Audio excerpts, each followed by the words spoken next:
கோவையில் தமிழக பாஜக தலைவர் அண்ணாமலை செய்தியாளர்களை சந்தித்து வருகிறார். காட்சிகளை நேரலையில் பார்க்கலாம். தலைவணங்கி ஏற்றுக்கொள்ள வேண்டும். அதே நேரத்தில் ஆளும் கட்சி சம்பந்தப்பட்ட ஒரு நபர் அந்த கிளாரிபிகேஷன் நமக்கு கிடைக்கணும் அப்படின்னு நான் எதிர்பார்க்கிறேன்.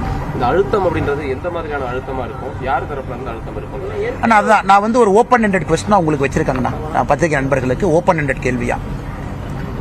ஏன்னா ஒரு தப்பான ஒரு ப்ராசஸை பயன்படுத்தி சைமல்டேனியஸா 2 இடத்துல பெட்டிஷனை போட பாக்குறாங்க.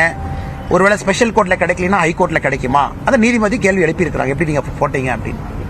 அது இடியினுடைய கவுன்சில் அந்த லாயர் அவங்களும் கேள்வி எழுப்பியிருக்காங்க. ஆனால் இன்னைக்கு ஏற்கனவே சில திமுக சார்ந்த லாயர்ஸுக்கு சில நீதிபதிகள் காட்டமா இதுக்கு முன்னாடி பேசியிருக்காங்க. அது உங்களுக்கு தெரியும். நான் அந்த காணொலி காட்சியெல்லாம் பார்த்திருக்கேன். அவங்க ராஜ்யசபா எம்பியா சில பேர் இருக்காங்க. நீங்க நீதிமன்றத்தை வந்து யூஆர் டேக்கிங் ஃபார் கிராண்டட், இதை நான் ஒத்துக்க மாட்டேன் அப்படின்லாம் காரசாரமா வாக்குவாதம்லாம் நடந்திருக்கு. அதனால் நானும் உங்களை போல் கேட்பது, அவர்களாக சொல்லும் வரை எனக்கும் இது தெரியாது, உங்களுக்கும் தெரியாது, தமிழக மக்களுக்கும் தெரியாது. ஆனால் தெரியப்படுத்த வேண்டிய கடமையும் கட்டாயமும் இந்த வழக்குக்கு இருப்பதாக நான் பார்க்கிறேன். ஏற்கனவே ஒரு நீதிபதி வந்து தனக்கு ஜாமீன் கொடுக்க சொல்லி திமுகவை சார்ந்த அவருக்கு திமுக ஜாமீன் கொடுக்க மறுப்பதாக சொல்லி அழுத்தம் நிறைய கொடுக்கறாங்க. எதுக்காக நீதிபதிகளை தனிப்பட்ட முறையில் அழுத்தம் கொடுக்கறாங்க? நம்ம நீதிமன்றத்தை பொறுத்தவரை நான் இதுக்குள்ள இருக்க விரும்பலீங்கன்னா, நமக்கு தெரியாம ஒரு விஷயத்தை நான் சொன்னா அது தவறா போயிருங்கன்னா, நான் ஓபன் கோர்ட்ல சில நீதிபதிகள் சொன்ன கருத்தை நான் பதிவு செஞ்சிருக்கேன்.